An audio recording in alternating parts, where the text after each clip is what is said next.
We are all busy people, so when we communicate, we often don't take the time to sit back and think before putting pen to paper, so to speak. The result is our communication often misses the mark. Why? Well, because we haven't thought about our audience first. We've just thought about what we want to say. And the problem with that is miscommunication, which causes confusion and conflict and helps nobody. So, if you are time poor and you need to communicate something that requires a bit of thought, what's the solution? That's what today's episode is all about. Hi, friend, and welcome to another episode of Less Chatter, More Matter, the Communications Podcast. I'm your host, Mel Loy, and I'm recording this episode on the lands of the Yuggera and Turrbal people here in Meanjin, Brisbane. In today's episode, I'm going to give you some top tips on how to prepare your communication so it's effective, but without putting hours into developing a fully blown comms plan.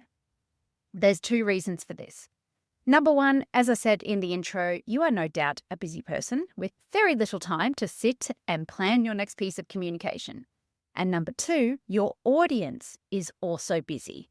They are very busy people. They also have very little time and they have very little patience for communication that isn't clear and isn't relevant. When those two problems combine, we have communication that just isn't effective and just becomes another email or message in a very long list of all the messages we receive every single day. So, I'm going to share just 3 questions you need to ask yourself before you start drafting your comms. So grab a pen and paper or get the notes app ready on your phone and let's get amongst it. Question number 1. What do you want your audience to know, feel, and do? Now, if you've been listening to this podcast for a while or you've read my book or even just been following me on socials, you know I bang on about this one all the time. And I have to because it's the one thing that people keep forgetting about. So this is about being clear on what you want to achieve from your communication and working backwards from there. Essentially, start with the end in mind. And it's about putting your audience hat on and thinking about things from their perspective. After they've engaged with your message, whether it's a presentation, an email, a video, whatever it is, what new knowledge should they have? What action do they need to take? And importantly, how do you want them to feel about that? Now, the feel part is usually where we make a mistake because the fact is if people don't feel confident in taking the action you want to take, they're confused or they just even feel a bit angry, then they won't do what you want them to do. So, how do you make them feel positive about your message so it encourages them to retain that knowledge and take action? There's a few things to consider here. Number 1, are you actually the right person to send the message? Now, we know from so much research that the messenger is often more important than the message itself.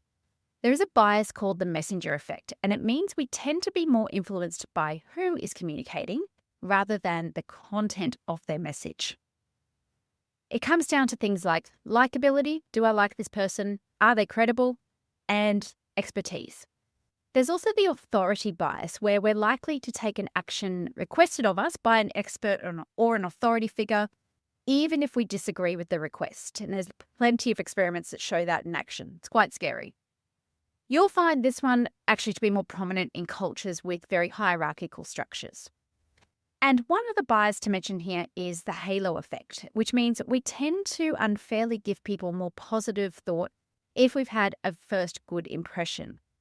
So the authority bias, the messenger effect, and the halo effect, these all will play into whether or not you are actually the right messenger to get your audience to listen to what you have to say. The second piece here is the language you use is super important. It should be simple, authentic, and tailored to your audience. Use the words they speak about the things that matter to them, and don't use jargon and corporate speak.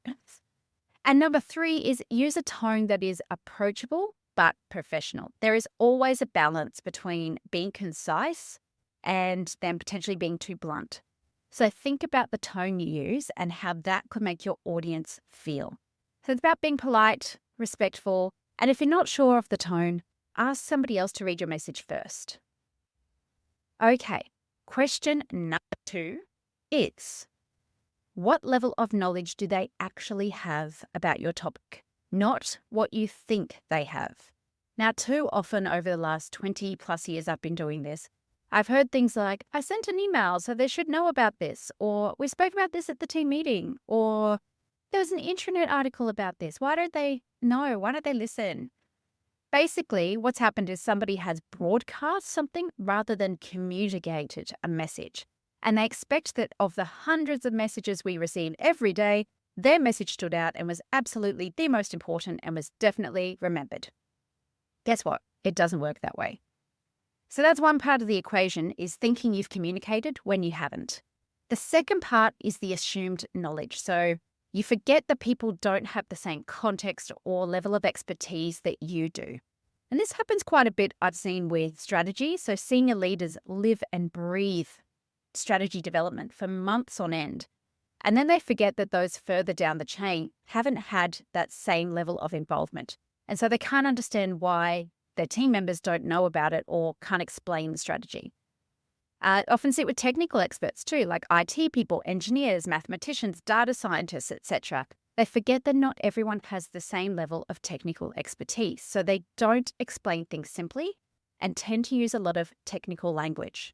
Now, if you want to see an example of an organization that deals with a lot of technical stuff but communicates really well, I highly recommend you check out the Australian Bureau of Statistics on the socials. They do an excellent job of making things meaningful for Joe Public, so definitely check them out. So, rather than assume the kind of knowledge you think your audience has, find out exactly what they know first. So that means having conversations, whether it's with team leaders or team members or customers, whoever your audience is, and get an understanding of what they know already. Because once you know that, then you can start to plan and develop your communication so it will be more effective. And some of the ways you can do that are, number one, communicate from the audience's perspective. So make it about them, not about you or the business. So what that means is, rather than talking about whatever the topic means for the business, talk about what it means for different teams or different roles. The second piece here is to make complex ideas relatable. Now, there's a lot of different ways you can do this. One way is to use analogies. So, for example, if you're changing from an old customer database to a new one and you need people to do the training, you could use an analogy like, this is like upgrading from the film camera to the latest digital high-res camera. But just having a better camera doesn't make you a better photographer. This is where this training comes in. Okay, so something like that. And the third piece you could try here is using visuals. So graphs and infographics are great for helping people to get a quick and clear understanding of your message. While they don't have to be created by a graphic designer, they should tell a clear story. So be clear yourself on what the key message is from that visual and create it to get that effect. Okay, the final of the three questions: why should they care? Here's the thing. Nobody cares as much about your project as you do. Absolutely nobody. So when I hear people say they need to communicate project updates to big audiences, I probably age about 3 years every time, because it's a complete waste of time. Not only are people busy, but they have their own priorities. So if you're going to communicate, then you need to show why it's relevant for that audience. Why should they care? Maybe there is a specific action that they need to take or that's relevant to them. Maybe there are benefits for them that they should know about, whatever that looks like. But if you genuinely can't give a good answer to the question, why should they care, then you're going to be hard-pressed to engage people in your message. The flip side is that you might have a really long list of ideas that you think are really relevant and interesting to your audience, and that's fine. But too many ideas is going to be overwhelming and confusing. So you need to distill that down to, what are the core messages for your audience? And in some cases, that will be different messages for different audiences. Now, how do you know what to keep and what to ditch? You want to keep the information that's got specific relevance to your audience and that's critical. And by critical, I mean that without it, they wouldn't be able to act or understand why they need to do something. Everything else is just filler information or extra details that could be put into a list of FAQs, for example. Another good rule of thumb here is to work in threes. So we know our brains love to detect patterns and that we can only retain so much information at any one time. So if you have a lot of messages or points you want to get across, Just find the top 3 that are most relevant to your audience. Okay, it's a short episode today, and it is time for your episode recap. So today we talked about the 3 questions you should ask if you want your communication to be effective. And we talked about it because everyone is time poor, both the communicator and the audience. And that means we have to find ways to be efficient but effective. The 3 questions were, number 1, what do you want your audience to know, feel, and do? This is about having a clear outcome and starting with the end in mind. Number 2, what level of knowledge does your audience have, not what you think they have? This is where you need to find out what people actually know about your topic so that you don't assume they have what they need to make a good decision or take action. And number 3, why should they care? This is partly the Whiffen principle, what's in it for me, but it's also about making sure there's a reason why you are communicating in the first place. It needs to be relevant and useful to your audience to cut through the noise. All right, team. Well, that's all we've got time for today. Thank you so much for listening in. And by the way, don't forget, you can always sign up to my fortnightly update. In that, we do a recap of the episodes that we've done in the last couple of weeks and blog posts, but also the latest news from the comms world and upcoming events as well. So you don't want to miss that. The link is in the show notes.